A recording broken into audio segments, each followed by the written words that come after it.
periods of time when the portfolio or the stocks share prices do not reflect the true fundamentals, or where stocks have stagnated, significantly corrected, etc. So starting off with There's one more thing. sure. I'm sure it'll come up in the question queue anyway. Yeah, But towards the end, once we're done with the 5 bullets, it's worth also explaining to clients using the forensic presentation you've done on how you identify corrupt lenders, right? So over the weekend when I was traveling, a lot of clients asked me, how do you guys identify which lenders are doing naughty things with their books? So if there is time at the end, once you've done the 5 pieces and the question queue sort of is addressed, let's also show them some of the slides you presented on forensic accounting on lenders, so that sure. the kings of capital clientele can understand why staying away from naughty lenders is a big part of investment management in our country. Thanks. Sure. Yeah. Yeah. So starting off with the first aspect, especially over the last 4 to 5 years, we've seen some of the other worry around lending, around the macro. Whether it be in 2019, when we saw a GST-induced slowdown, plus a couple of banks and NBFCs were under deep stress, deep trouble. After that, there was obviously 2020, which was a real cause of concern. Even fundamentals deteriorated for a period of time. This is when we launched KCP as a portfolio. And after that, 2021, surprisingly, people forgot about NPAs. The discussion was all around loan growth. And loan growth for the sector used to be 7-8% in 2021. Now, as we speak, the discussion has not remained around NPAs or even loan growth. Sector loan growth is at a 10-12-year high. And suddenly the discussion is around how will lenders be able to fund this loan growth, because deposit growth is around 10-11%. Loan growth for the sector is at 16-17%. And not surprisingly, in a period of 2 years, we've come from a point in time where the discussion was around whether the lenders will be able to survive, to a discussion around whether the lenders will be able to keep up pace on the liability side to fund the high loan growth. And this is something which has happened, especially in India, for multiple years now. Because if we were to look at the ROAs of the large 4 banks in India today, and these are the 4 private sector banks, starting from FY03, this is going back about 20 years, the ROAs for almost all of them are up 1.5 to 2 times. So whether it be HDFC Bank posting 2% ROAs versus 1.5% 15, 18, 20 years ago, or a Kotak Bank posting 2% plus ROAs from 0.75% 15, 20 years ago, we've seen that in an industry where you would assume that it is commoditized, where you would assume that over a period of 20 years, India has financialized greatly, not only on lending as a product, but also other forms of savings instruments. During this time, we've seen the advent of a large number of NBFCs. We've seen credit penetration improve, competition come up in various forms, whether it be, although we cannot maybe say that the bond market is developed fully, but whether it be in terms of disintermediation from the bond market, or whether it be in terms of consumer financing, home loans, all of that being available at significantly lower rates than it used to be 20 years ago. Through all of this, we've seen the profitability, return metrics of all of these banks improve significantly. And therefore, while staying in the moment, it will always look like there is some or the other risk. It's always mindful to be of these risks, and these are monitorables. But as we've seen, over a period of time, these lenders have only become stronger, balance sheets have only become stronger.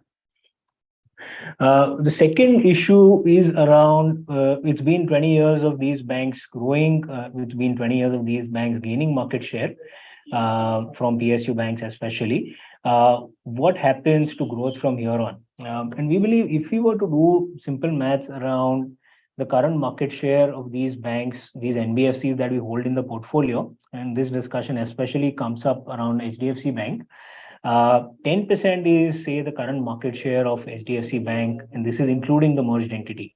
This is bank plus limited put together, because we've now taken the whole lending industry as the denominator in the base. If you were to take only banking industry loan book as the base, then the market share for HDFC Bank is higher. But given that it is merging with a NBFC, HDFC Limited, we're taking the base as the whole lending industry. Even assuming 19-20% growth for the next 10 years for HDFC Bank, HDFC Bank will have a market share of 16%. And this is assuming 14% credit growth for the country, versus if we assume 11-12% nominal GDP growth, 14% credit growth over the next 12 years is not a very aggressive assumption. It's a reasonable assumption. Similarly, for Bajaj Finance, where again this discussion comes up, 1.5% credit market share, if it goes to 4%, it'll easily achieve about a 25% loan growth over the next 10 years. And we can keep stretching this for 15 years, 20 years. These numbers, say for HDFC Bank, will look like around 24-25% 20 years hence, even if we assume 19% credit growth for HDFC Bank.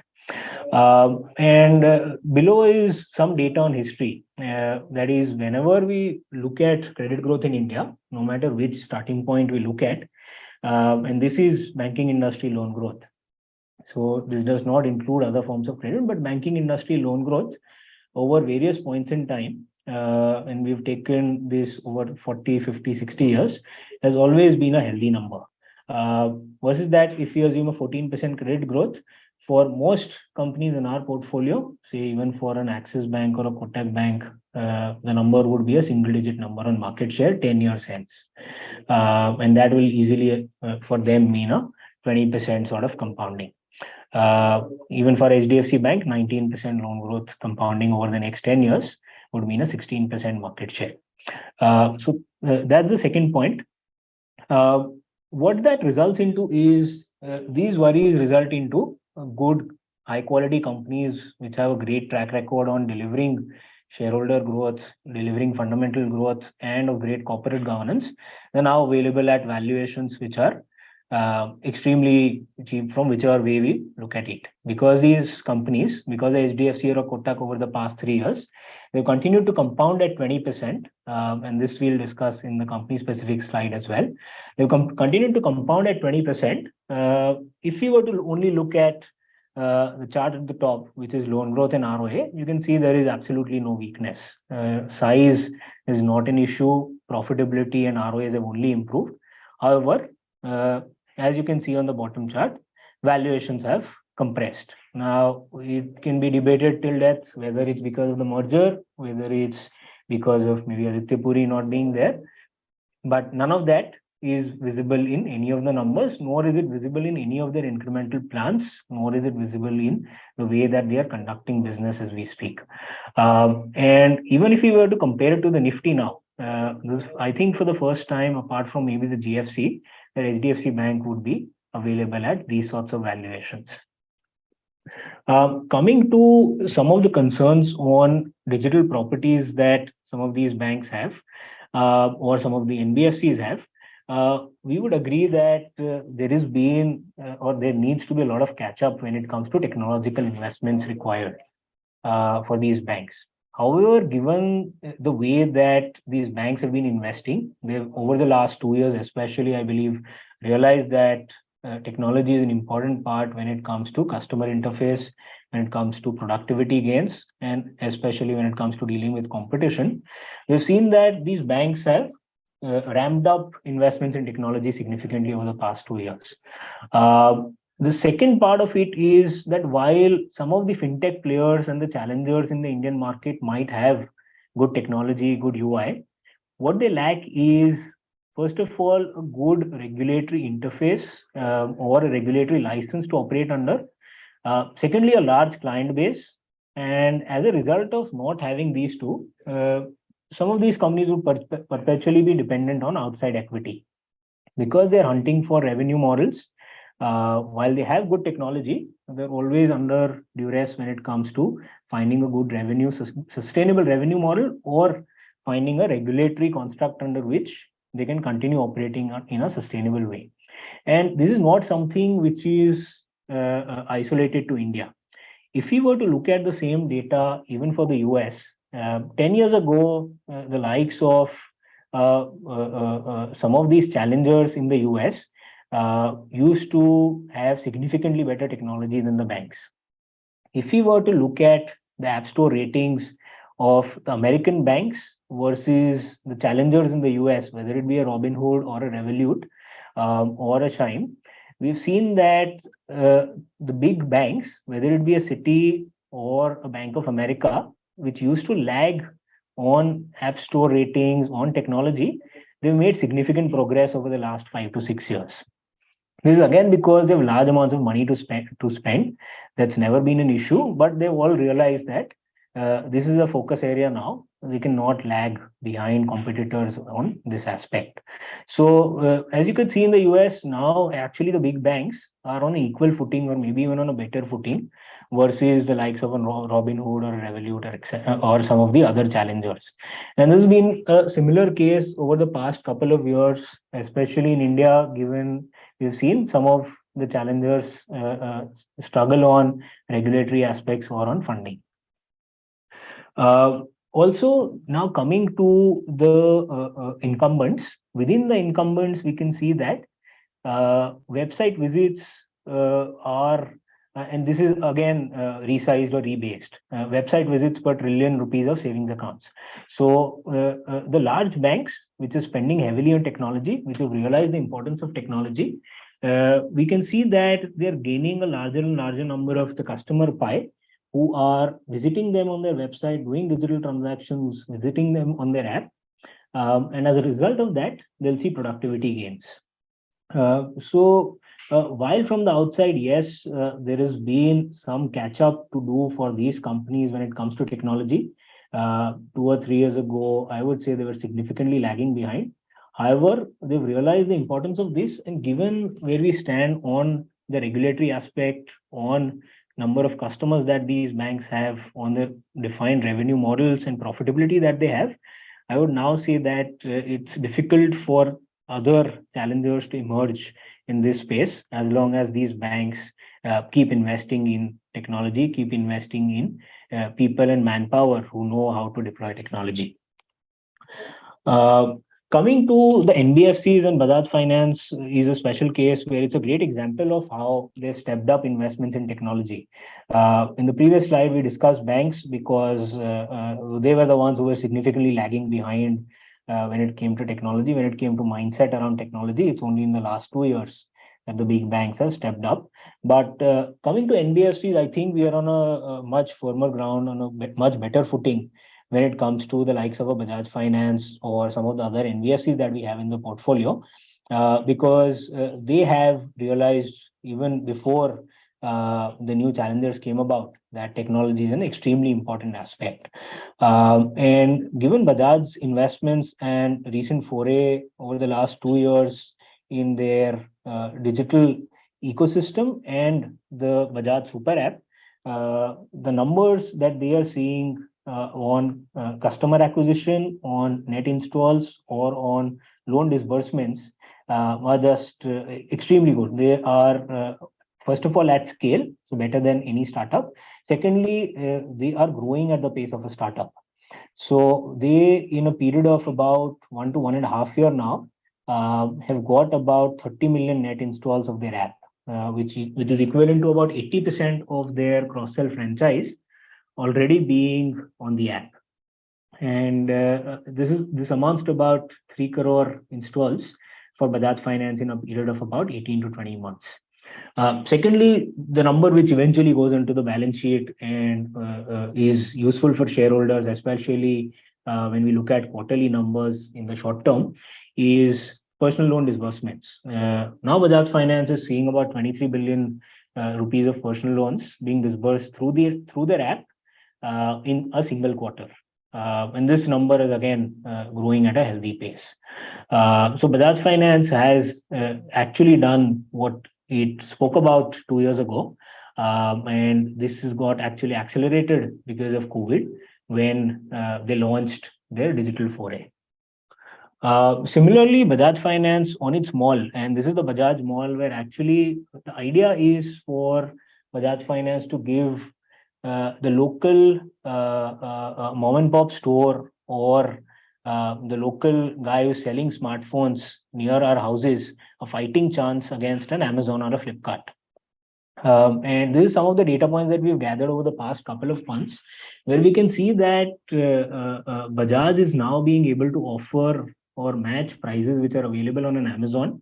And if you can, and if you go to Bajaj Mall, you'll be able to buy some of these things at prices comparable to or better than an Amazon. And this is again path breaking when it comes to an NBFC doing this, because if they are able to crack Bajaj Mall, Bajaj Finance can really become a large technology company which does financing along with technology. Just to be clear, Tej, just to be clear, if somebody buys stuff on Bajaj Mall, the financing will come from Bajaj Finance. Yes, yes.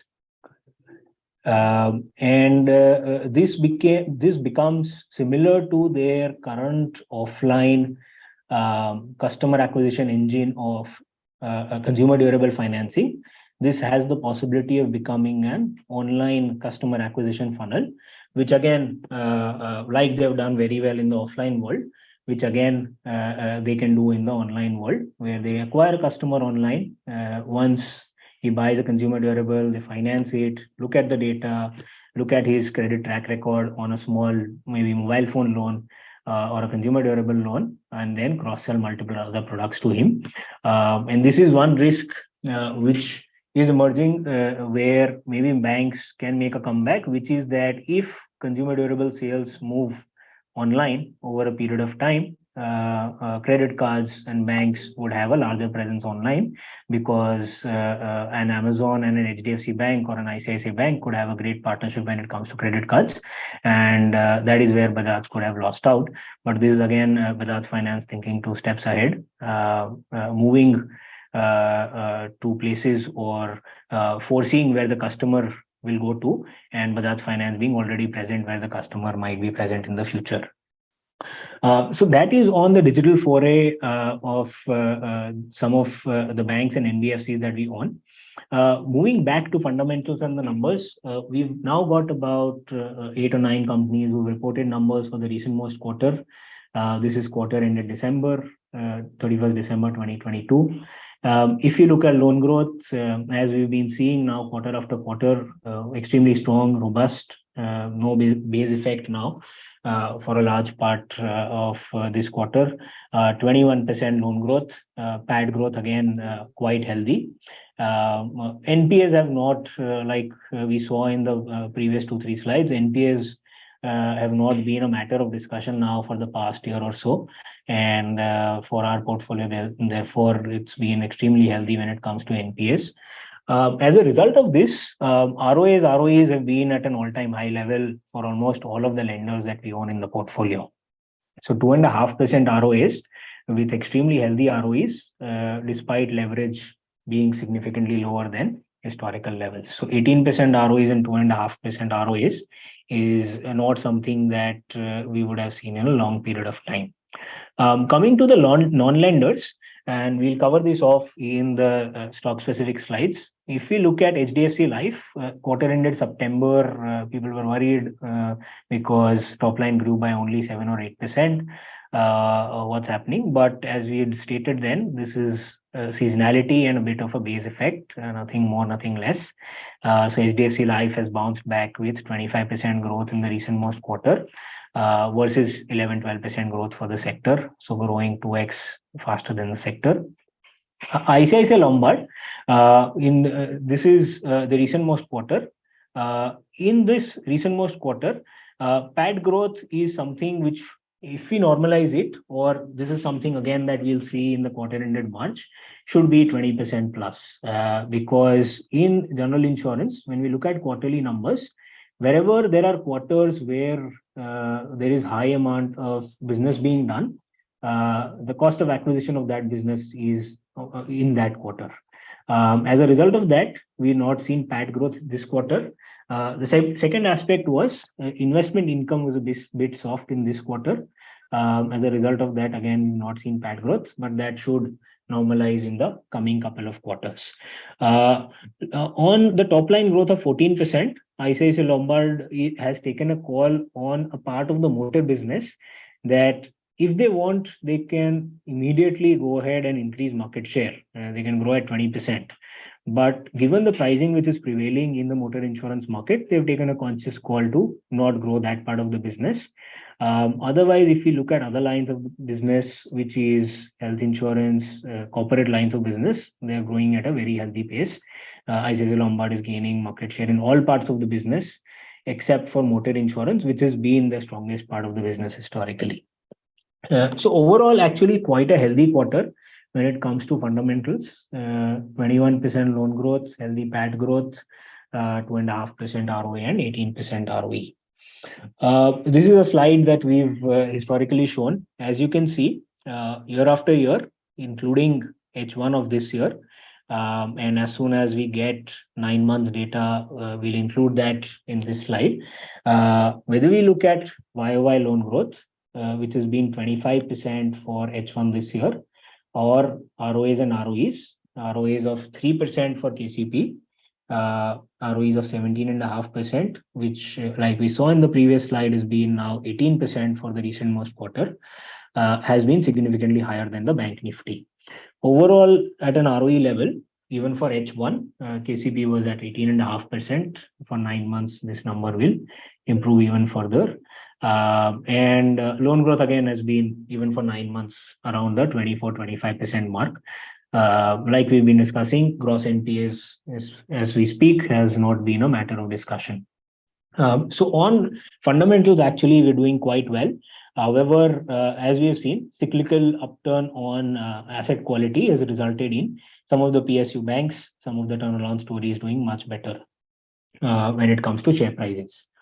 So that's on the fundamentals. Now, if we were to look at qualitatively some of these companies, what we've done is we've simply categorized companies into 3 buckets. When we look at history, when we understand the balance sheets of these companies and the management teams and the way they operate, we have seen that out of our portfolio, we can categorize the 2 insurance companies in Kotak Bank as people who would completely avoid all sorts of risk. And we've seen that if you were to take an example, say ICICI Lombard.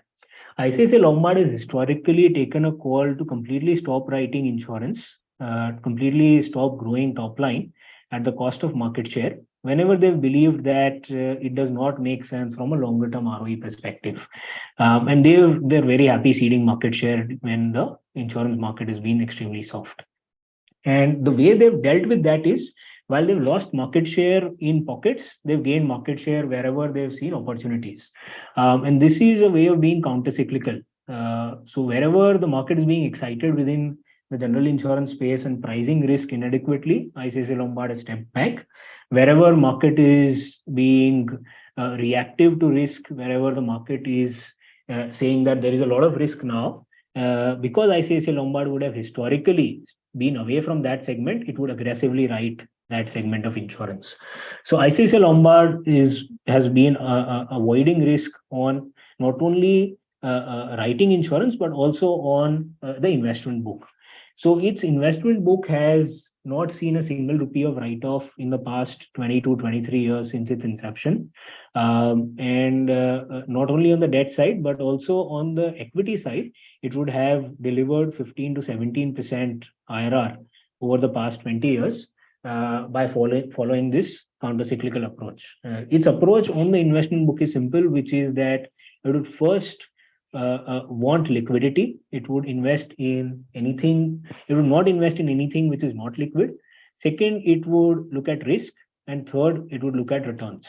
Because of its priority on liquidity, on risk, being risk first, it has not seen a single rupee of write-off.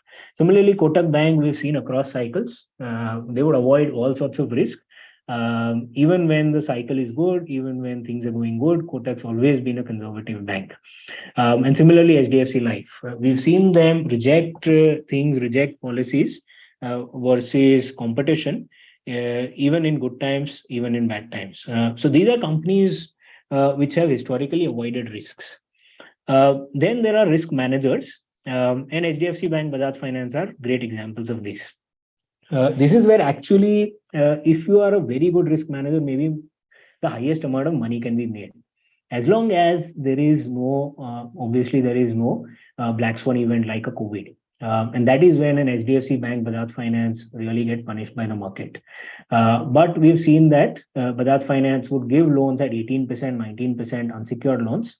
They would give out these loans, but they would price for that risk very effectively. When you are managing risk, what you have to be careful about is you have to be extremely proactive. These organizations have to be extremely agile because risks can play out in various forms at any given point in time. But if managed well, these are the companies which can create over a period of time the maximum amount of wealth. And that is what we have seen with Bajaj Finance or HDFC Bank, because they are so proactive, because they're not shy of taking risks, unlike some of the risk avoiders, they're able to manage and price that risk very well. On the other hand, a risk avoider would benefit during a black swan event. That is when an ICICI Lombard or Kotak or HDFC Life would not see a drawdown. That is when actually Kotak Bank has gone ahead and done inorganic growth and have taken that opportunity to expand their balance sheet when the sector has been under duress. And then there is Axis Bank, ICICI Bank, who historically have not had a great track record, but they are striving to be better under the new management teams. And a part of this, the market realizes. So if we were to look at these companies from a COVID drawdown perspective, and we've intentionally taken COVID and a 3 to 6 month time frame for this, the market realizes that during these times of stress, there are companies which would have even historically, even despite COVID not being there, been careful with their balance sheet. And there are companies which would have taken on risk, albeit they would have managed that risk well, maybe not. But for that period of time, the market would punish them.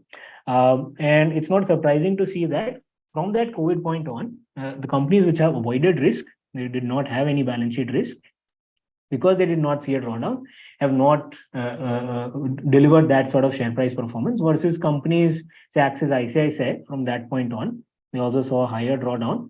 Obviously, some risks have not played out after COVID. They have done well when it comes to share price performance.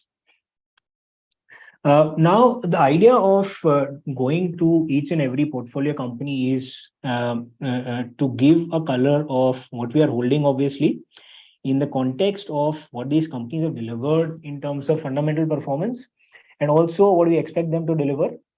Secondly, also, like any company or like any industry, not only positives, we also have monitorables for each and every company. And we believe that it's only when you know what you're holding that you can gain conviction and hold on to these companies for a long period of time. So first company being obviously HDFC Bank. What we have seen over the past many years is that this company has delivered on not only loan growth, but also profitability. So the consistency with which HDFC Bank has delivered profitability over the past 10, 12 years is almost unmatched in the Indian banking space. And therefore, this continues to be one of the largest holdings across our portfolios, including in KCP. We expect them to deliver around the same 19% mark. They've delivered over the past 5 years more than 20% CAGR. What are the key initiatives that they've taken, right? Because this is a company which is doing extremely well, but it's important to protect this moat so that they can keep delivering on these numbers over a period of time. So they've increased their presence from, they used to be present in about 50,000 towns and cities with almost all their products.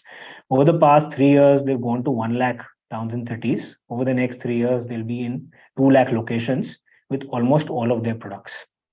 The only thing that we would look forward to over the next couple of years is on the deposit franchise, where because they've decided to merge with HDFC Limited, which we believe is a great thing for the long term, where it gives them a great product to sell to their customers where they were not present, and is the largest part of the retail lending market in India, which is home loans.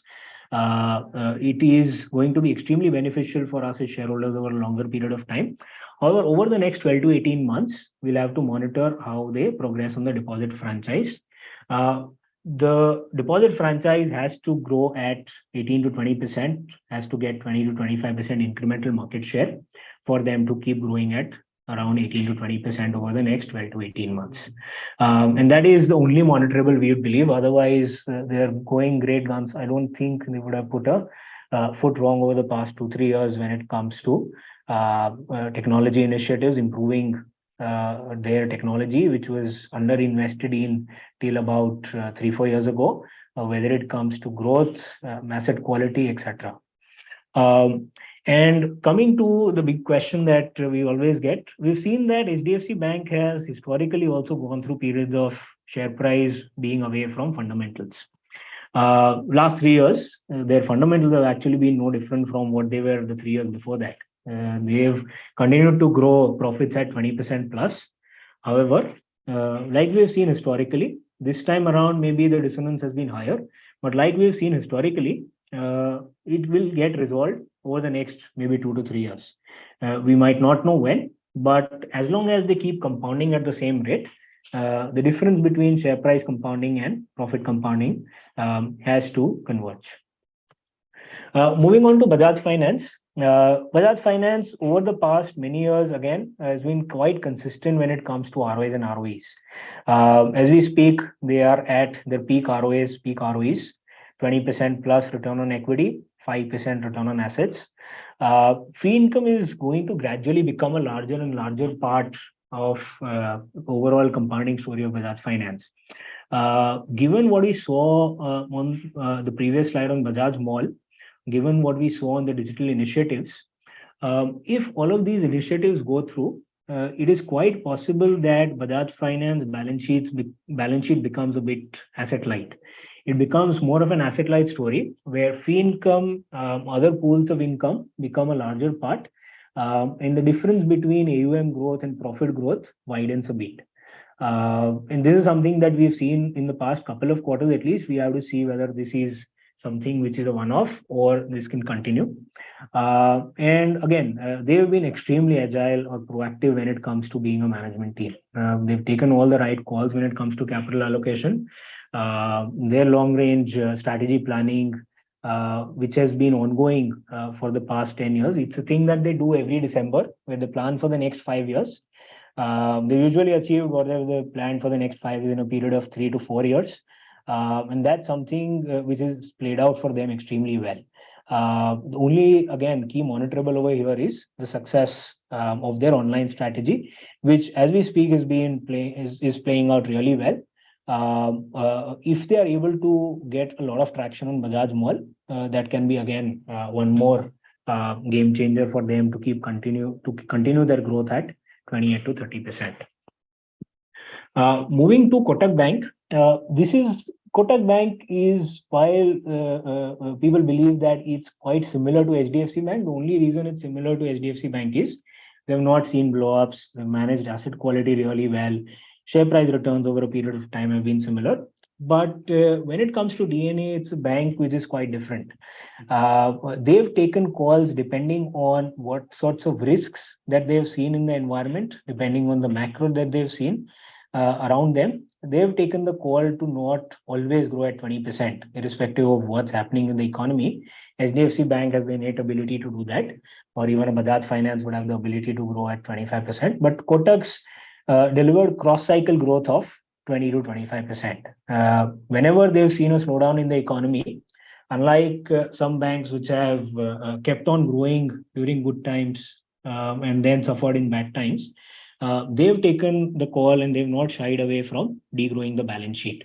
So even before COVID, and this is December 2019, their balance sheet growth, they had slowed it down to 8 or 9%. Because they had not seen COVID, so we should not give them any credit for that. But they had seen various sorts of risks emerge in unsecured lending, consumer lending, which they were not comfortable with, and they've not shied away from slowing down balance sheet growth. However, during good times, they have more than compensated for that. So cross cycle, no matter which 5 year time period we would look at, they would have delivered 20% loan book growth. And similar has been the case over the past 3 or 5 years. So again, over here, similar to HDFC Bank, while some of the turnaround stories have done extremely well over the past 3 years, Kotak's again delivered 20% profit growth, which has been no different from the 3 years before that. But there has been a dissonance between share price growth and profit growth. Over here, the big monitorable is succession. The work we've done and what we've learned suggests that Kotak Bank will see Uday Kotak on the board at least for the next few years. There is no regulation which bars him from being on the board as a non-executive director. However, we'll have to see who becomes the next MD, CEO, and who succeeds Uday Kotak and Deepak Gupta in the executive role. Moving on to now the next company, HDFC Life. Splitting it into two parts. One is the numbers, which, as we have seen, it keeps on delivering market share gains, keeps on delivering 18 to 20% growth. All of this is driven by extremely robust product innovation. HDFC Life, when it comes to the industry, is the bellwether, and every industry participant has copied. Even some health insurers have copied what HDFC Life has done when it comes to product innovation. So the way they've defined product innovation is also quite interesting. For age groups below the age of 25 or below 25 age group, they've categorized savings as the product innovation engine for them.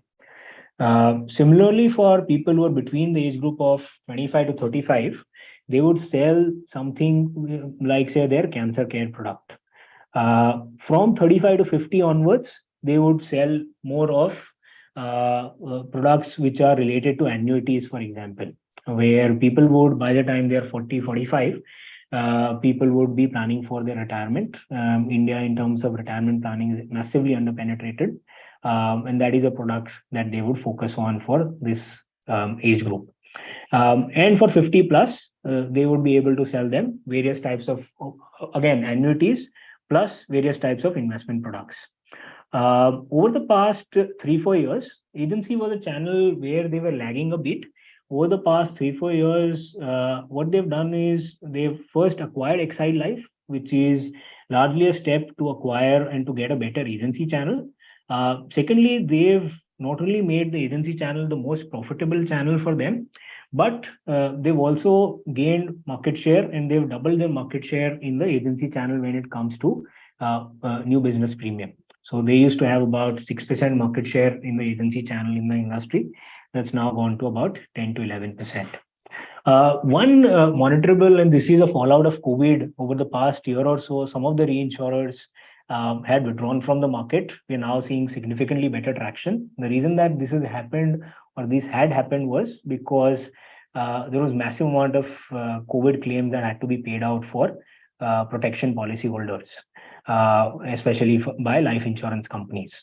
Where HDFC Life has significantly benefited is, for most smaller companies, reinsurers have completely withdrawn. They've now said that they would not like to reinsure their policies. But given HDFC Life's track record, HDFC Life has got the most lenient reinsurance settlement, plus the most lenient reinsurance claims that the industry has seen, even versus the largest life insurers.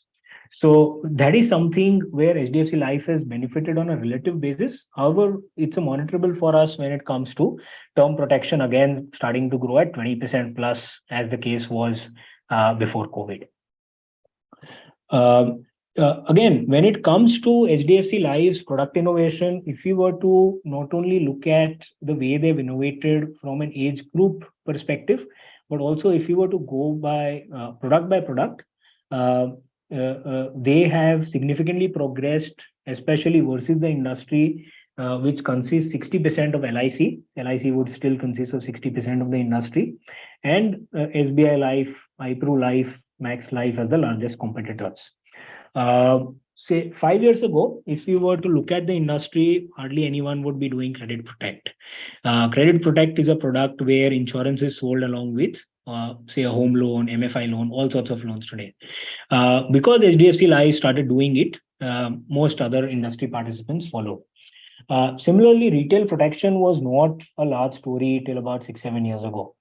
Similarly, annuities is become a large part of the market and is now growing at 40-50% for HDFC Life YOY, just because they've got new products which appeal to the mass market.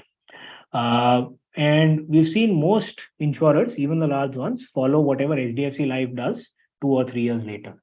So, for example, on protection, it used to be sold offline. It used to be a plain vanilla term protection policy. Uh, the way HDFC Life has progressed is that today protection is sold with ULIPs. They've combined two products in one, where because of most Indian consumers' mentality of not even paying for insurance, because their fear is that if they pay for insurance, eventually if the term expires and insurance is not useful, what do they do with it? HDFC Life has combined an investment plan with life insurance, where they provide higher coverage along with market linked returns. Similarly, with annuity used to be a simple annuity product where you pay upfront, you get a lifetime income in the future. Today, there are various forms of annuities available where you can pay today and you can get a deferred annuity, say, starting 5 years out. Or you can pay premiums for 5, 6, 7 years and you can receive lifetime income starting 8 years, 10 years, 12 years out. And there are various modifications possible. So, in what seems like a commodity, you can have various products made possible. And HDFC Life has been at the forefront of this innovation. Coming to the next company, again, this is one of the most well-run NBFCs, we would like to believe, where we've seen that over the last year or so, the share price is corrected by about 30-35%. We've got a lot of queries on this. But again, similar to some of the high quality lenders in the portfolio, there has been no deterioration in fundamentals. The largest concern that the market has had over the past 6 months, 9 months, and this is specific not only to ours but for NBFCs, is that banks are at a significant advantage in a rising rate environment. That is why NBFCs will see, first of all, a rundown in the loan book. Some of the portfolio will leave them. There will be portfolio attrition, will go to the banks. And secondly, there will be margin compression for the NBFCs. However, at least in the first half, and we'll see even in the 9 months, actually, Aavas has seen its spreads being constant or marginally improve. So Aavas used to report spreads of about 5.5% till about 2 years ago. During COVID, these spreads significantly improved. And now, even in this year, it's reporting spreads of 5.8, 5.9%. And even at the ROA level, despite spending about 60 to 70 bips extra on IT transformation, on better software for loan management system, integrating with Salesforce as an organization, despite that, they have seen that ROAs are at the same level. So what they're doing is they're reinvesting the benefit that they had got on net interest margins plus on a benign asset quality. They're reinvesting all of that benefit back into OPEX in terms of technology spends plus manpower hiring plus geographical expansion. So despite all of those spends for the future, they've been able to maintain their ROAs at the same level as the previous 2 or 3 years. Again, they've had a good journey on the liability franchise, which we believe is the critical or the most critical part of an NBFC, where if you are able to get liabilities at reasonable rates, you do not need to take significant risks on the asset side of the balance sheet. Over a period of time, they've been able to reduce cost of funds. Part of this is because of cost of funds for the system being lower, but a large part of this is also structural in nature. They've been able to get better and better on the liability side by diversifying the liabilities, demonstrating to various banks, various parts of the credit market that they are sound underwriters when it comes to home loans, even when it comes to affordable housing, which is considered to be a high risk part of the market. Over here, I would say the only monitorable we would have is for them to, first of all, keep growing at 20% plus. Secondly, we would like to see over a period of the next couple of years, the investments in technology which they are doing pay off in terms of operating leverage. So they would currently be at about 4% in terms of OPEX to AUM or OPEX to total assets. That number used to be about 3.5% till about 2 years ago. So that operating leverage has to start coming in. That would be the only monitorable over here. Coming to Chola, this is an industry where, because Chola has done 19-20% return on equity consistently, it looks like vehicle financing is easy. It looks like it's not cyclical. However, it's an industry where most other players, as you can see on the screen, have had various issues. So, leaving aside Chola and Sundaram Finance, most players in the industry have been either cyclical or have suffered asset quality issues. In an industry where other players are struggling, because of largely, we would believe, two reasons.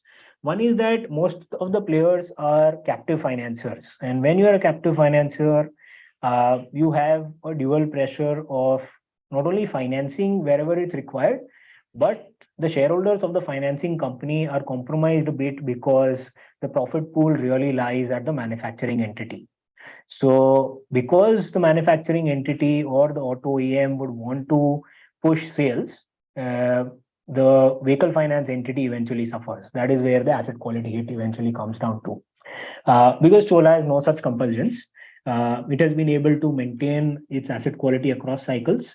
Secondly, in such a competitive landscape where most of the industry is a captive financier, you are eventually going to be at a benefit, because your return on equity, your asset quality will always be better than the competition.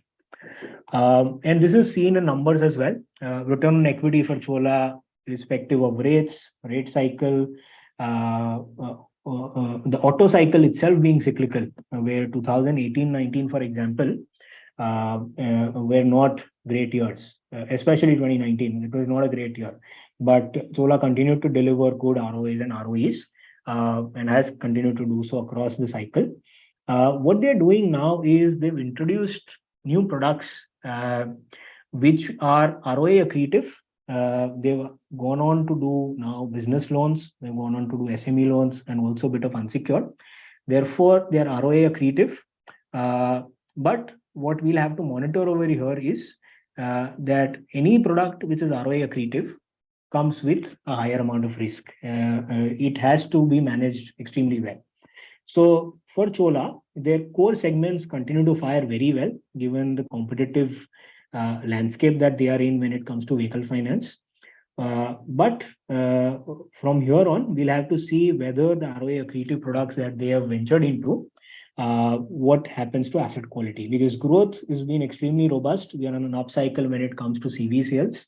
The commercial vehicle market and the CV industry has been growing at about 35-40%, because they've been through a tough 3 or 4 years, at least 3 or 4 years, maybe even longer. So from that base, they are growing at 40%. Chola is gaining market share on top of that. So disbursements in the CV part of Chola's book are growing at a very healthy pace. However, when we look at it cross cycle, 2 or 3 years out, we'll have to see, and we'll have to keep on monitoring how the SME business and the SME lending part, plus the unsecured lending, which is gradually becoming a large part of Chola, how does that develop? ICICI Lombard, and this is a business which is a long-tailed business. Even globally, when you are looking at insurance, general insurance as a business, it goes through short cycle when it comes to health insurance, but it has an extremely long-tailed insurance business, and therefore to focus on only say this table for ICICI Lombard. What the yield on float means is the yield that they are able to get on their investment book. Because you're able to get money upfront, it is very easy for insurance companies to start writing large amounts of insurance to gain market share, because all you have to do is write an insurance policy, which is a piece of paper, and you'll get cash flow in the bank upfront. But claims will hit 3 years, 4 years, 5 years out, maybe even longer, especially for motor third-party insurance. What ICICI Lombard has done is it's been extremely conservative. And if you were to look at even a very long period of time, even 12 or 13 years, ICICI Lombard would have ended up giving up market share. But that is because they are the only ones who've been focusing on profitability. So over a long period of time, ICICI Lombard would have got float at about 2 or 3%. What that means is they've got all the money up, which they're taking upfront in terms of policies. On that, they would have incurred about 25 to 30 rupees of expenses and about 70 rupees of eventual claims. And that is why they've been able to get this money or float in insurance parlance at about 2 or 3 rupees. On that, they've deployed that float, like we discussed earlier, at very low risk because they've been extremely conservative on deploying that float at about 8 to 9%. When you add leverage to that, you get ROEs of about 20%. What's happened this year is that they've acquired a company. Because they've acquired Bharti AXA, the cost of float has gone up. Bharti AXA was a company which was at a combined ratio of 120%. ICICI Lombard was at 100%. When you combine 100 and 120, you would anyways have gone to 104%. This year, they are now at about 103 to 104. We believe that we'll further see synergies. This 104% number is only going to improve from here on. We'll start going back to the 102% number, which has been the historical number for ICICI Lombard. However, it's very important to keep in mind that gaining market share in this industry is the easiest thing to do. And therefore, when we look at this chart, if we look at ICICI Lombard's market share, when it comes to general insurance top line, you can see that the market share for ICICI Lombard would have either been constant, or if you were to look at FY22, it would have been at about 16% versus 18-19% before COVID. However, what's important to note is, despite this, the profitability number or the profitability market share of ICICI Lombard has gone to about 30% plus. And this is also a tricky number to calculate because the whole general insurance industry as a whole is making losses. 35% of the general insurance industry is PSU players who are below the solvency limit. In general insurance, 150% is the solvency, with PSU players which have 35 to 40% of market share are below the solvency limit. Industry as a whole is making losses. We have calculated the 30% profit market share on the players, the 3 or 4 players who are making a profit. Even within them, ICICI Lombard has gained market share when it comes to the PAT number. The key initiative that they've taken, and this is something that they were lagging or they had intentionally not built, they've started building health insurance over the last year, couple of years. They were dominant in motor insurance, but they had only a 3% market share in health insurance. Finally, that is paying off. We can see that in the numbers. They are now growing faster than even Star Health or even the Sahi players, which are the standalone health insurance players in the industry. Secondly, their app, which is the IL Take Care app, is now seeing large amounts of traction and downloads. About 35 crores is the monthly business that they've started getting from the app. And this is a general insurance app. First of all, awareness of general insurance is pretty low. On top of that, a general insurance app is getting about 30 crores of business for ICICI Lombard now. The key monitorable over here would be that we'd have to be a bit patient on, I think, competitive intensity on motor, because ICICI Lombard, we would believe, is doing the right thing of focusing on profitability. We would not want them to gain market share today for claims to come up 3 years out. For the industry, combined ratio, which is a measure of profitability before COVID, used to be 110%. What that means is, for every 100 rupees of insurance that they used to write, they used to lose 10 rupees. The only reason they used to do that was they would assume that 10 rupees or 15 rupees they would gain by making investment on the float and therefore earning some amount of profitability. This 110% combined today for the industry is already standing at 128% or 130%.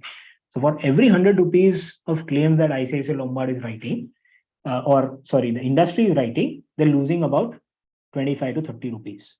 There is no way that this is sustainable for a long period of time. Versus that, ICICI Lombard is at 104 rupees.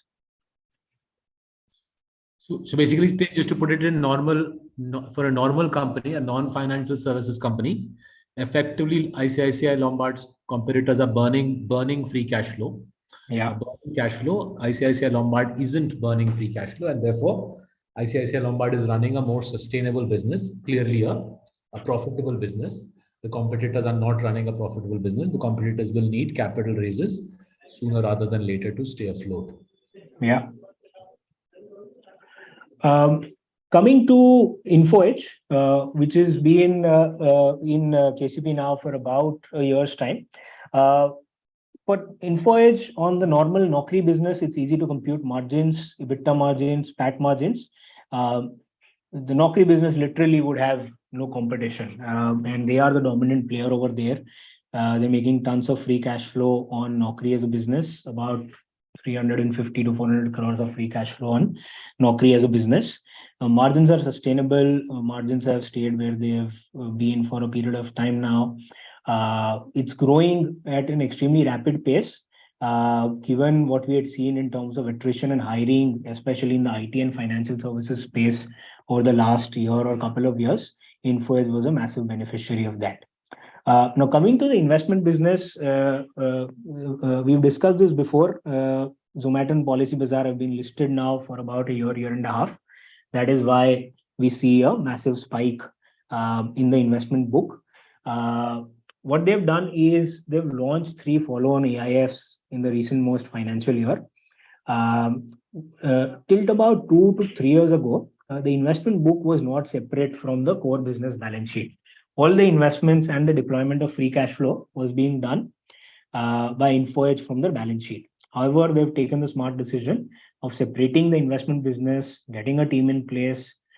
More than the balance sheet being separated, I think it's important to have a different mindset, different team, a team which is dedicated for the investment business, where you've got an outside investor now in the form of Temasek as an LP, and therefore it brings a different level of seriousness, professionalism to the investment business. And that is a business which is most relevant for us as investors in KCP. The monitorable over here would be because on the investment business, we cannot get quarterly updates, nor would it be wise for us to see progress on a quarterly basis. Monitorable for us is how is the investment team and the build out on the investment side progressing for InfoEdge. As long as the process is right on the investment side, as long as they're investing on that part of the business, outcomes would follow over a period of time. Coming to, again, Home First is a company similar to Aavas, and they would be competitors with a slightly different business model. Aavas is more decentralized. Aavas is present, a large part of Aavas' presence is in tier 3, tier 4 towns. On the other hand, Home First would be present on the outskirts of even a tier 1, tier 2 town or city. Home First has a centralized model where underwriting risk is all centralized. Similar to Aavas, though, they've had a very good build out on the liability side. So Home First and Aavas are progressing well ahead of our estimates on return on equity because growth has been healthy. Home First and Aavas are now progressing towards mid-teens to high teens, hopefully ROEs by the next year. Home First has reported now about 14% return on equity in the latest quarter. Again, that is because of higher capital adequacy and higher capital which is sitting on the balance sheet. They're leveraged only about 3.5 times. So Home First has seen about 35% loan growth in the recent most quarter. We believe they would continue to grow at 30% over the next 2 to 3 years, and then maybe grow at about 23, 24, 25% from there on, because the opportunity continues to be extremely large for affordable housing players. And we would have spoken to a lot of other lenders, large lenders in the ecosystem. However, none of the large lenders are either interested to do loans of 10 lakh rupees to people who would have no formal proofs of income, nor do they have the operational capability to do this, especially when the market for prime home loans, 40 lakh, 50 lakh home loans to people who would have a 750, 780 CIBIL is even still underpenetrated, still remains large enough for them to keep growing at 18-20%. It would not make sense for a Kotak Bank, HDFC Bank to start doing 10 lakh rupee home loans, especially at higher amounts of risk. Even here, we would believe that operating leverage is a monitorable for us, given that Group Finance, for example, used to operate historically at a cost to income ratio of only 18-20%. We would want to see, although Group did not maybe grow at 35%, or Group Finance had the support of an HDFC Limited or maybe lower competitive intensity in those days, we would want to see a Home First and Aavas therefore come down on cost to income ratios and start showing operating leverage over the next 2 to 3 years. Because they've done heavy duty investments over the last 12 months in terms of technology, manpower hiring. They've continued to improve and expand on geographical footprint. So Home First has planned to double their branch footprint over the next 15 months. So that is something that we would look out for, that eventually there has to be operating leverage which has to play out for these investments which are being upfronted. And lastly, the two companies, Axis and ICICI Bank, which unlike the previous companies have seen changes in management. The slight nuance being that Axis Bank, even before Amitabh came in FY18, used to deliver sustainable ROAs, used to deliver numbers which are comparable to a HDFC Bank. And it was only in the last 3-4 years that after the asset quality review that Axis Bank went into NPA troubles. However, whatever we hear on the ground about the team at Axis, about the leadership style of Amitabh is refreshingly different from the old Axis. They've become significantly better when it comes to risk. They've changed various accounting policies. They've taken upfront hits when it comes to provisioning. Surprisingly, Axis Bank has the lowest amount of restructured book in the industry today, lower than a HDFC Bank, lower than a Kotak Bank. They have about 5,000 crores of excess provisions, highest amount of COVID provisions, higher than any other bank in the industry. So when it comes to accounting, underwriting, at least as we speak right now, we are seeing a lot of positive change. Plus the top management team is now settled, because there was a lot of cleanup which was required to be done when Amitabh came in. That team is settled now. Even the middle layer is settling. It's the lower level which is a bit of a work in progress at Axis. And now we are seeing them deliver numbers as we speak, which are comparable to HDFC Bank and the other well-run banks historically. However, as we said, this is a good part of the cycle. The real test for an Axis and ICICI Bank will be 2 years out when the cycle will turn. But a lot of good stuff happening at Axis Bank. And finally, ICICI Bank, which is the latest sort of entrant in KCP about 6-9 months ago. This is a company we had stayed away for a long period of time. However, again, similar to Axis Bank, Sandeep Bakshi came in 2-3 years ago. ICICI Bank has also started reporting numbers which are comparable to a HDFC or an Axis on a Kotak. However, again, on this, we'll have to see 2 years now. The key monitorable for an Axis and ICICI Bank, in our opinion, remains for them to deliver on credit quality when the cycle turns.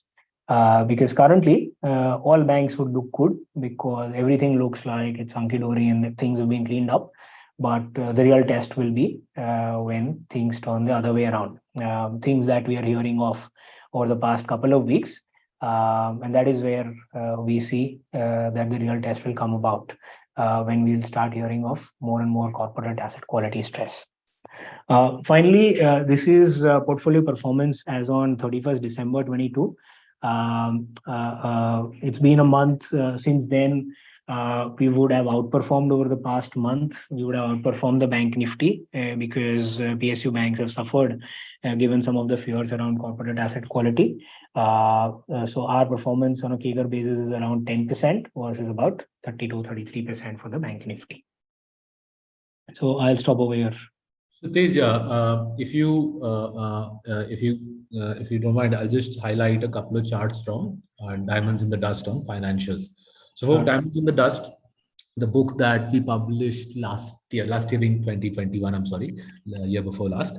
In that, there's a whole chapter that Tej has written on how we detect fraud in lenders, right? And we've been doing this for a long time.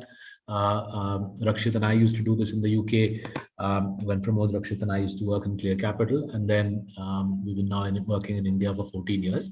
We've done extensive forensics on how lenders steal money.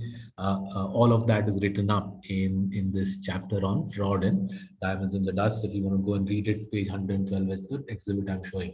Now, interestingly, the impact of accounting fraud in lenders is even more devastating than it is in non-lenders, right? So, for example, if you see, when you read Diamonds in the Dust, you'll see that for non-lenders,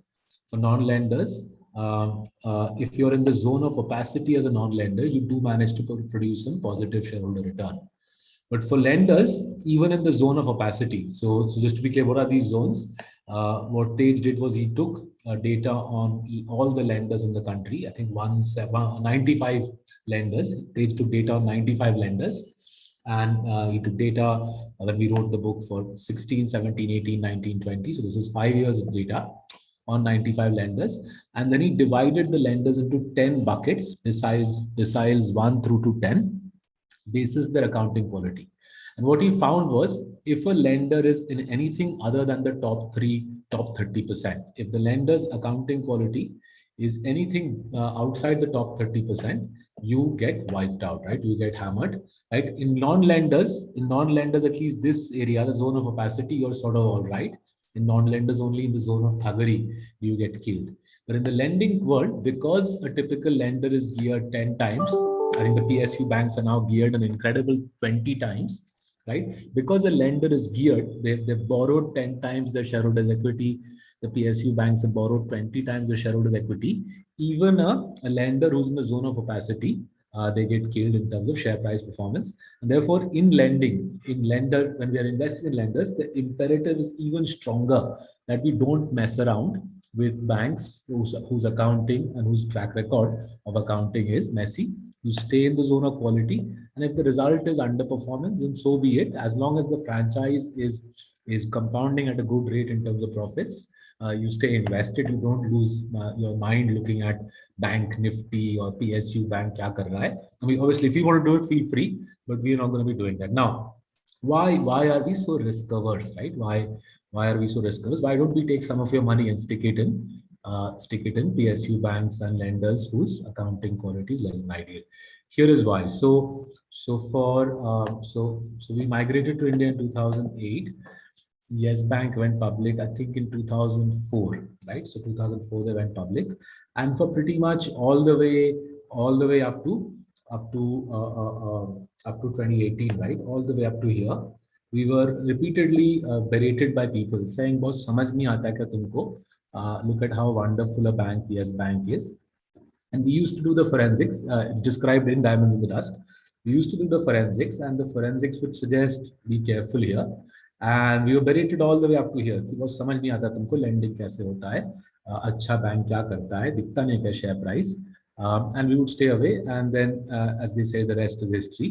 When a lender unwinds, the unwind is super sharp, right? You can see Yes Bank goes from 55% drop in 4 months, and I think in the 12 months following that initial this is the prominent mutual fund selling Yes Bank bonds in the Indian market. So this was a prominent mutual fund.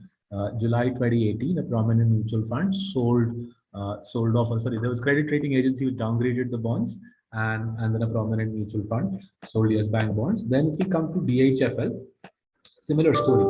DHFL, similar story. We were told for many years that we don't understand lenders, that we really are not that bright. which we are not. I mean, as many people suspect, we are very scared, conservative people.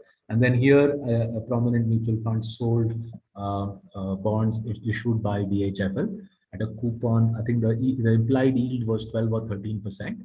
And as soon as the stock market got wind that the well-known, well-respected mutual fund house had exited the bonds of DHFL, the stock price began its slide, and it was down 58% in a month, and it was down, I think, 80-90% in 2 or 3 months. So once you get stuck in a low quality lender, it's very difficult to exit. And there's no point saying that I'm going to look at results and I'm going to keep an eye on accounting quality. Lending is a bit of a binary business. If you suspect that the company doesn't have clean accounts, you stay away from it. And there is no marks, there is no extra marks for bravery when you are a lender. If you guys are interested more on accounting fraud in lenders, in this chapter in Diamonds in the Dust, which is chapter 4 of Diamonds in the Dust, Tej has laid out some of the key ratios that the forensic team in Marcellus uses for assessing the quality of a lender's accounts.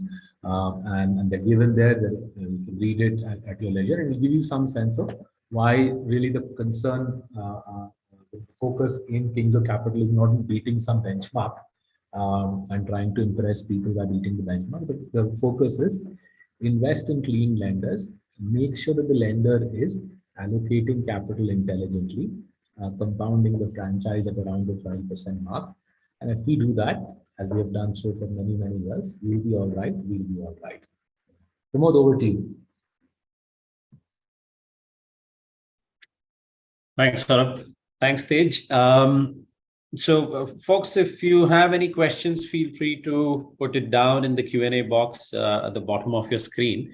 We'll take as many as possible as usual, but given it was a fairly comprehensive presentation by Tej, I see some of the questions which already appeared having been covered. But having said that, we'll try and clarify if there is a nuance to that question.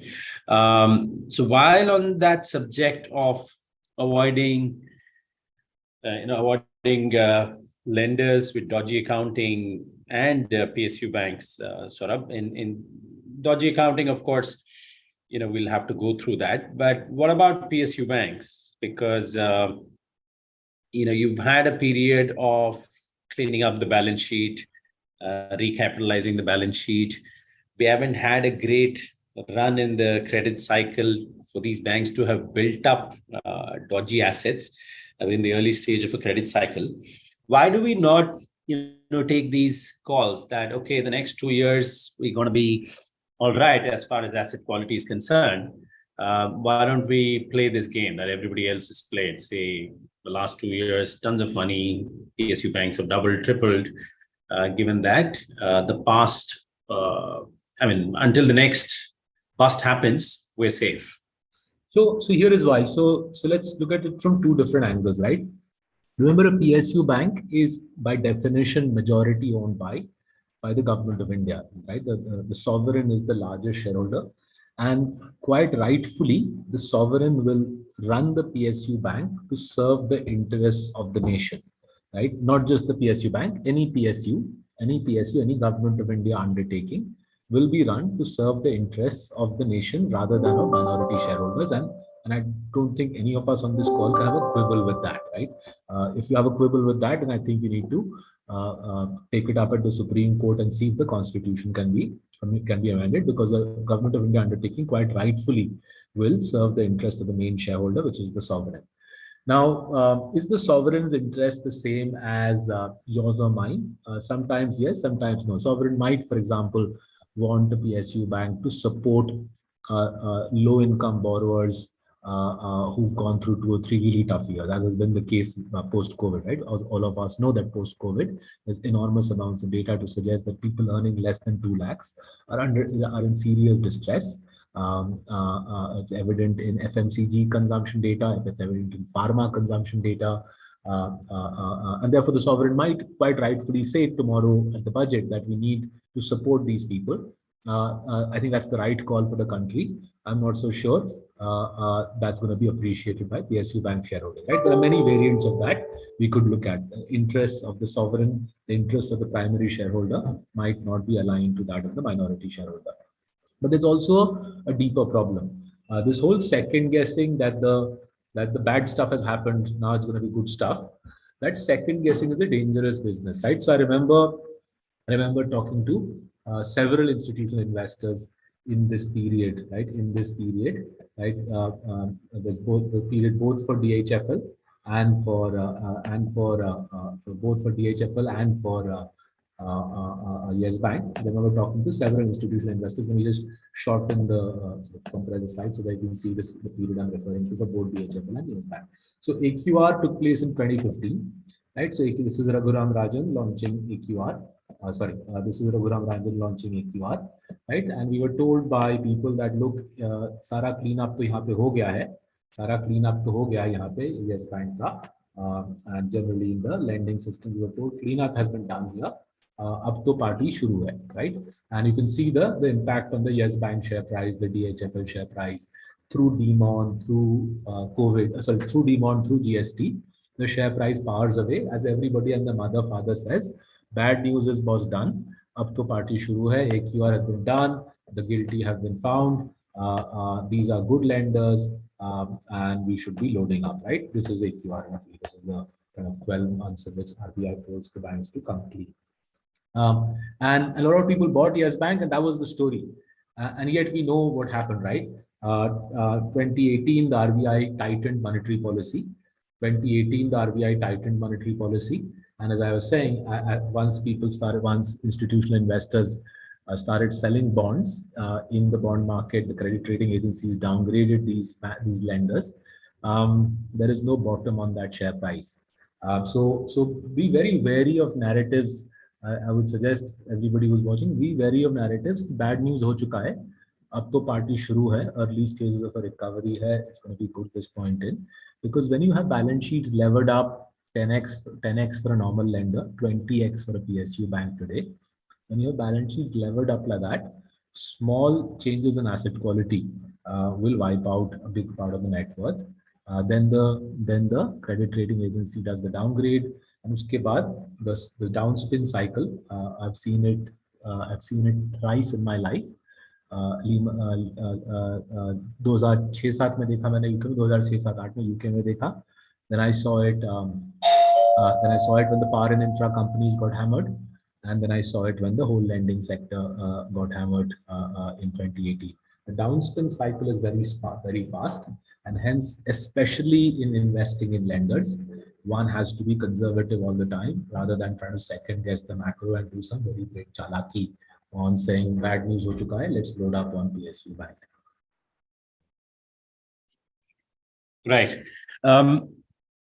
So while this forensic and all is nice in terms of preventing loss of capital, but at the end of the day, our clients want to generate decent returns as well. Obviously, Tej's slide on performance doesn't paint a good picture. The one hand, we can say that, okay, fair enough, at some stage, all the PSU banks in the benchmark will crash and the relative performance will look good. But we aren't particularly happy with the absolute performance as well. Is there something we're missing where the market is, pricing in these pristine lenders pretty well, that there is a little bit of froth in the valuation? For example, Bajaj Finance, fantastic delivery of numbers. Given its valuation, people are saying even these numbers are not good enough. It was supposed to grow at 35%, it's growing at 27%. Is that a worry? Or HDFC Bank, again, like they said, it's trading at its lowest ever valuation relative to the market, relative to the Nifty. Or an Avas or a Home Finance, or in fact, even in InfoEdge. Was entry price an issue that explains this performance? If then how will we recover from here? So I'll give my 10 cents on the subject and then I'll go for another call. Tej, can you, is there anything we can flash up which shows the underlying EPS or BVPS compounding of the KCP lenders? Yeah. Folks, while Tej is bringing that up, put a simple formula in your head. The amount of returns you get from any portfolio, KCP or otherwise, is is earnings compounding plus change in PE multiples, right? So EPS compounding plus change in PE multiples. So assume that this point in the kings of capital lenders, have their PE multiples. Assume for let's be super conservative that this point in they have a further halving of their PE or price to book multiple, right? So if you assume that the price to book multiple halves in the next 10 years or so, then every year that will be I'm deliberately being very aggressive. Every year that will be coming off by around 4%, right? If you keep knocking off 4% on the price to book multiple, 10 years hence, आपका price to book multiple will have derated by 50% on all the kings of capital. And assume in that period, let's assume the first row, Saurabh, which says 25%. So assume 25%, but let's be conservative. Assume they'll have to issue some fresh shares to finance this growth. So assume big book value per share. So although 25% is what looks like loan book growth, assume that they'll have to raise some fresh capital, right? Because if your loan book is growing faster than your ROE, and that's happening here, you can see the kings of capital are growing faster than ROE. They'll have to issue fresh shares to finance that. So assume kings of capital growth book value per share at 20%. But their price to book comes off every year at 4%, thus halving over a decade. 20 minus 4 आपको मिल गया 16% return, right? So that's the on a very cynical basis, assuming derating of kings of capital shares, you end up with a 16% return. Now let's come to the bank nifty, right? Bank nifty X kings of capital, basically the public sector banks, right? Public sector banks, some private sector banks, the IndusInd banks and so on. Now, what can the bank nifty compound at? Can the bank nifty compound BVPS at 20% over the next decade? It'll be astonishing if they did that. State Bank of India BVPS compounding last 10 years has been? No, it would be single digits. Assume very generously, folks, very generously. Let's assume that through some miracle, State Bank of India, which has historically compounded BVPS at say 8-9%, assume that jumps to 15%, and assume the same for Bob and Canara Bank and Central Bank and UCO Bank and all of that. Right? BVPS, assume next 10 years compounds at 15% as opposed to the historical average of 7, 8, 9%. Now, if their price to book derates by the same amount, then they'll give you 15 minus 4, 11. Even if their price to book through some miracle stays unchanged for the next 10 years, right? Kings of capital price to book derates because supposedly we are told by lots of people that kings of capital stocks are expensive. So suppose if kings of capital derates by 4% a year, thus having price to book in a decade, will still gun out 16. Whereas the PSUs, even if they don't derate, will struggle to get anywhere near 16. And that's how if you really want to get into this whole business of how much returns will you make, that's how we should think about it. The returns you make from investing in a lender or indeed in a normal company is typically the growth in free cash flow to equity. The kings of capital type companies are able to grow free cash flow to equity. They're able to grow book value per share at around the 20% mark over 5 years, 10 years, 20 years. That broadly less the fees that we charge as your return. Price to book doesn't go up or down in a straight line. Price to book mean reverts for all lenders, whether it's for PSUs or for kings of capital. Price to book mean reverts, and therefore over long periods of time, 5 years, 10 years, price to book is not typically a material driver of returns. Your returns are equal to your book value per share compounding. But if you want to be conservative, then shave off 4% from the BVPS compounding, you still get to a respectable figure of 16%, and you struggle to get to that sort of figure with the public sector banks. But if you last 10 years with the public sector bank and make great returns, then clearly you'll be a genius investor. The way we think about it is we are straightforward investors. Buy well-run quality franchises, let them compound the business at a good rate, stay patiently invested. Over 3 years, 5 years, we'll end up with solid numbers and you won't have to lose sleep key index. Page, over to you.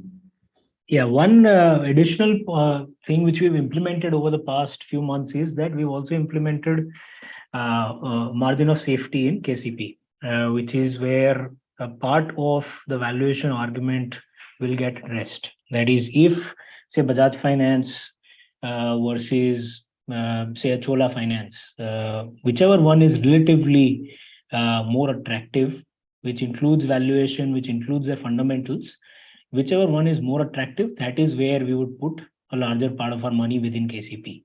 So even if say a Chola Finance versus a Bajaj Finance, say if a Bajaj Finance is fundamentally a better company, it's more robust, it's growing at a faster rate, but if our margin of safety framework suggests that there is a higher margin of safety and therefore more upside in a Chola, you would allocate a higher weight to Chola. And that is something that we've implemented about a few months ago.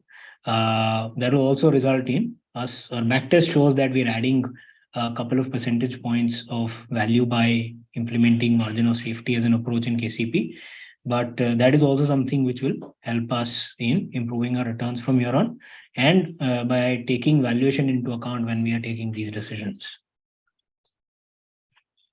Fair enough. A couple of questions on ICICI and Axis, very similar.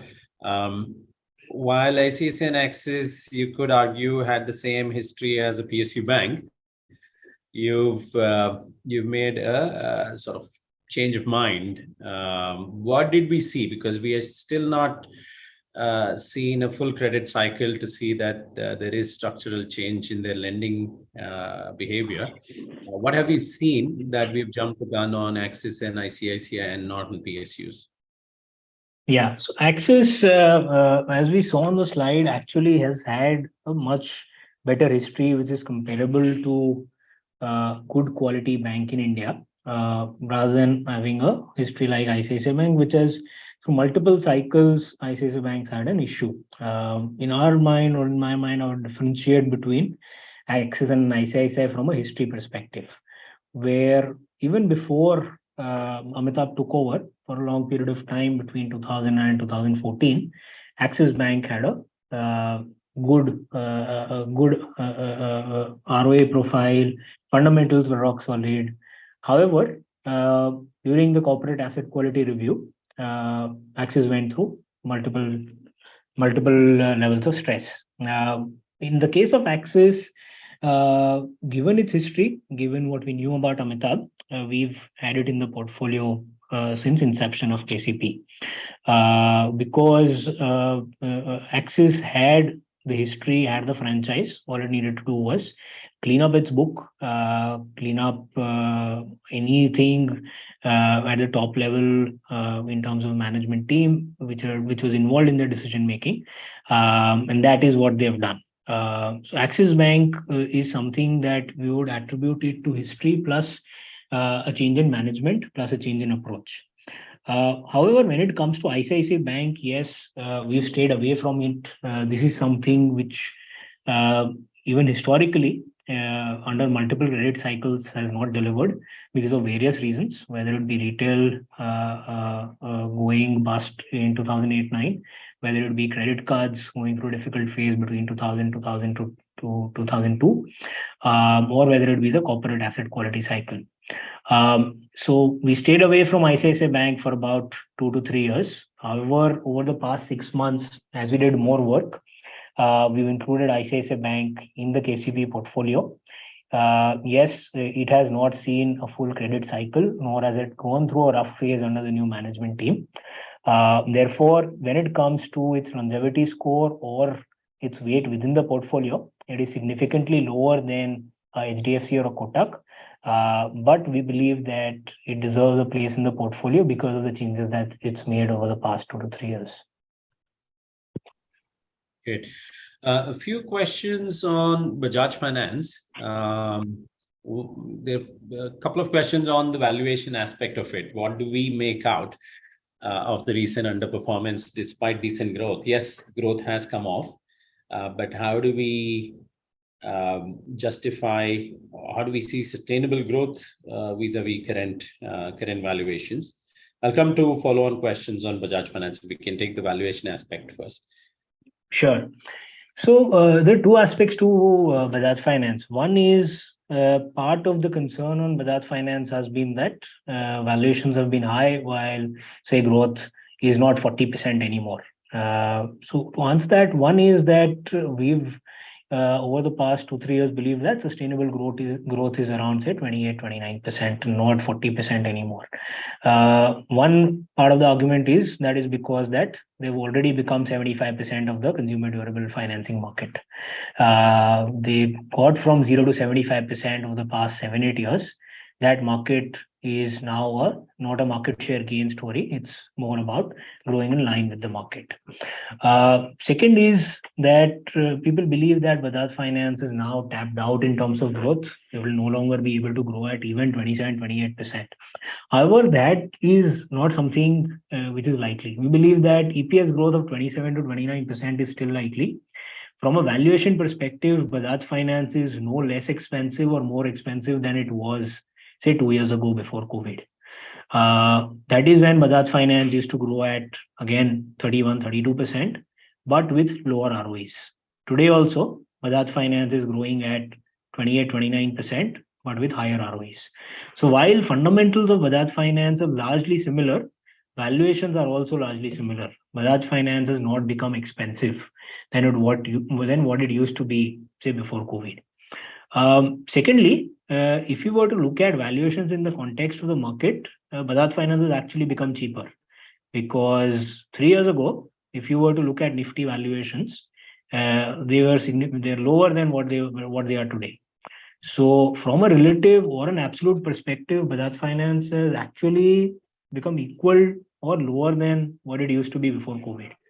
And that is in line with almost, I think, all high quality financials.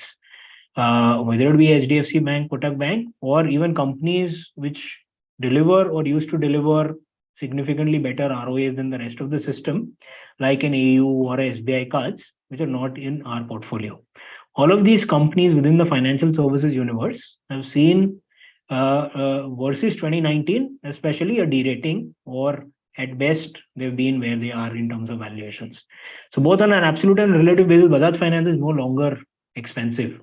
It would be, I think, it would be lower than the valuations of the past 5 or 6 years now. Right. So the follow-on questions are, one, Bajaj Finance getting a banking license. What are the pros and cons of it? And secondly, how do we intend to track the developments at Bajaj Mall?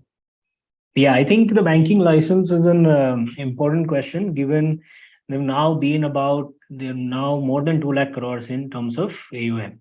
The recent most call, which is the quarter ended December 22, there was a point blank question on the banking license. And for the first time, there was 100% clarity in terms of their answer, which is that they are not looking for a banking license anytime in the future.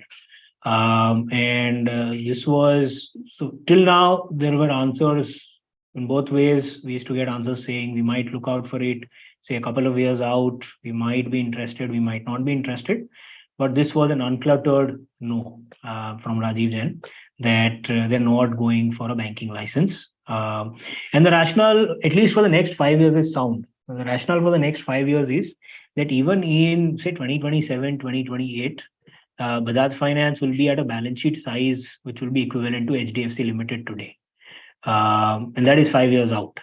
So from a next 5 years perspective, at least we have a precedent where we had an NBFC at today's size of 6 to 6.5 lakh crores in the form of a balance sheet, in the form of an NBFC and not a bank. So management intention is clear. From a regulatory perspective, let's assume that Bajaj Finance, if it's forced to get a banking license, we believe that at least in the short term, it will be a negative, because ROEs will be crunched. It will not be able to deliver the 23-24% return on equity that it is currently delivering. Cost of operations will go up. They'll have to build out a deposit base. They'll have to build out the liability side all over again from scratch. As a result of that, they'll be on the ROE profile, at least for a couple of years, significantly lower than a 22-23% that they are delivering today. However, from a longer term perspective, they'll be better off than even a HDFC Bank when it comes to ROEs. First, because they're leveraged currently 5.5 to 6 times. Secondly, they'll deliver better ROAs than HDFC Bank. So combination of both will take them to 20% plus ROE over a longer period of time, and arguably increases the resilience and the longevity of the business if you convert to a bank. However, once they convert to a bank, 2-year time period at least would be a bit painful. And on the Bajaj Mall? Yes. So the good part of Bajaj Finance is that their investor presentation has a lot of disclosures. And this is something that not only us, all investors can track. I can share the latest presentation. This is the latest Bajaj Finance presentation on the digital aspects and the omni-channel presence strategy. So, for example, they would clearly give out FY23 estimates of the number of downloads that they expect for the app. They would give an estimate of the net installs of the app. And these are not estimates which are created on the fly. These are estimates given at the beginning of the year. And as they deliver on these estimates on a quarterly basis, we can track progress even on qualitative aspects like ranking in the App Store, number of requests, proportion of requests which are initiated within the app, number of wallets opened, etc. So this is progress that we can track on a quarterly basis. Plus, apart from whatever the company discloses, we also keep on doing our internal primary data checks by either speaking to ex-employees or people within the company who are a part of this team. Great. I mean, this is fascinating. Even I was amazed at the level of disclosure. The fact that they're not only disclosing to the market means that they are tracking it internally. Yeah. I know very few companies which come close to this in terms of levels of disclosure. Okay, moving on to, okay, there's one question on the longevity. You put a longevity score on each of those slides.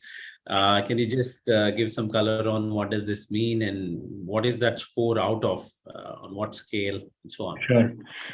So the total score is out of it's based on 30. That is, if say HDFC Bank would have a score of 23 or 24, that's out of 30. It is divided into 3 parts. One is the here and the now, which is the moat of the company.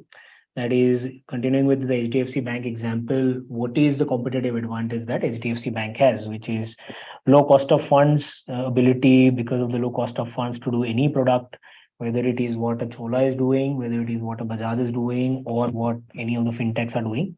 And that's one of the largest strengths. Second is their historical ability to underwrite risk across multiple cycles.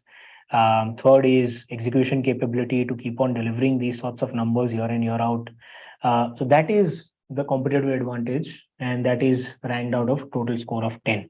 Then what is the company doing incrementally, whether it be in terms of capital allocation, talent acquisition, developing talent pools, improving their competitive advantage. That's again based on a score of 10.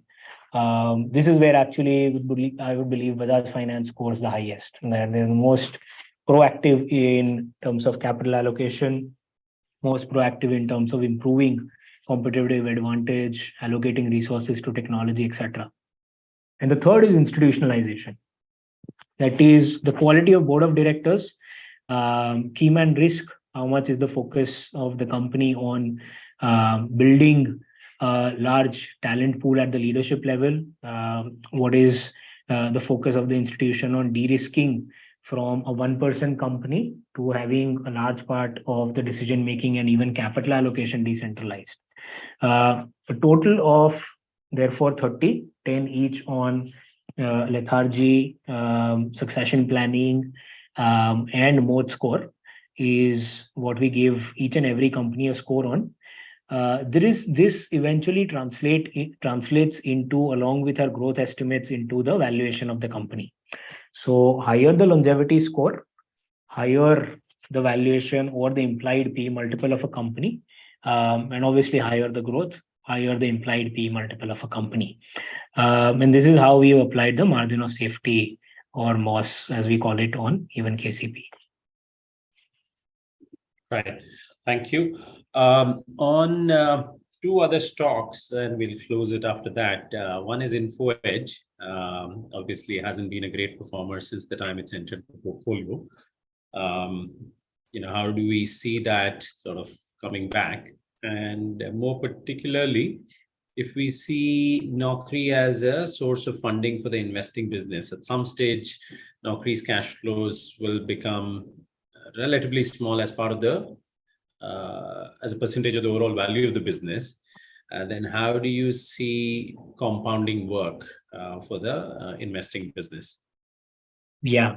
So first of all, yes, since Info Edge has been a part of KCP, Naukri as a stock has not done well.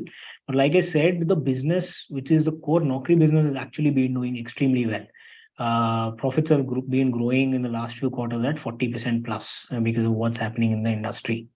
However, like all growth companies, and especially because Naukri has been associated with and obviously also derives a part of its value from Zomato and Policybazaar, which have seen a significant amount of correction. Naukri as a stock has also seen a correction over the past few months. However, we don't believe that the correction is commensurate to what's happened with the business, like what we have seen with a lot of growth stocks. Even if earnings or consensus estimates have been missed by 2%, 3%, stocks have corrected by 25-30%. As per our margin of safety approach and as per our valuation approach, even at today's price, we see a significant margin of safety when it comes to Naukri. So as long as, and the maths that Saurabh also explained, as long as Naukri is growing at 22 to 23%, which is our expectation, over a period of time, we expect at least even with P multiple compression, that is what we've seen so far, even with that, at least high teens sort of share price compounding. The second aspect of the question, yes, that's a correct assumption. That is, larger and larger part of the value can come out of the non-Naukri, non-core business. A large part of the value will be attributed out of the investments. However, as we have seen with a lot of venture funds, Naukri will have to develop a larger and larger appetite to deploy these cash flows. As we have seen with a lot of venture funds, even on a larger scale, given where we are in terms of the venture industry in India, you can keep on generating 20 to 25% IRRs. In our assumptions, that is what we have taken. That all the Naukri free cash flow will be deployed, excess free cash flow will be deployed in the VC business. That will keep on compounding at 20 to 25%. Great. And last one on ours, and there is a associate question with that, given that we're pretty happy with the sort of numbers, yet the stock continues to fall ever since we bought. The question is, should we be buying more? And I presume that would be a question for all other stocks. That's where if you can share some light on how do we manage these dislocations in the portfolio. Yes. So wherever we've actually seen a significant correction, we've across the portfolio bought more. So for example, in the case of Aavas, where we have seen a 20% or 25% profit growth, but a 30% share price correction, over there is a 50% difference obviously between fundamentals and the way the stock prices behave. So Aavas, we would have bought more in the portfolio. Similarly, Info Edge, we would have bought more in the portfolio. What we generally do is stocks like HDFC Bank, which is not corrected, that is from where we would trim off a bit and we would buy more of stocks which have corrected the most. Similarly, within the portfolio, apart from Aavas, we have seen over the past month or so a correction in Bajaj Finance. And that is when we bought more of Bajaj Finance at 6,000 rupees. Similarly, Info Edge, over the past 6 months, we've been buying a bit more of Info Edge. And this is something that we'll keep on doing, especially where we see that the correction or the dislocation in the market is because of more around sentiment around certain parts of the market, sentiments around NBFCs, for example. Aavas, for example, went from 2,000 rupees to 3,000 rupees in FY21 because everyone thought NBFCs are going to disrupt banks. That's when Bajaj Finance, Chola, all of them did well. Last year, on the other hand, NBFCs have corrected significantly. Banks have been doing much better. And that's when we use these opportunities to keep on rebalancing the portfolio, obviously with the caveat that fundamentals are intact. Great. Thank you. Thanks, Tej, and thanks to all our clients and viewers. Hopefully, we've answered all your questions. If there are anything, feel free to write to us at sales@marcellus.in or client support@marcellus.in, and we'll be more than happy to answer those questions. Thanks, and look forward to the next one.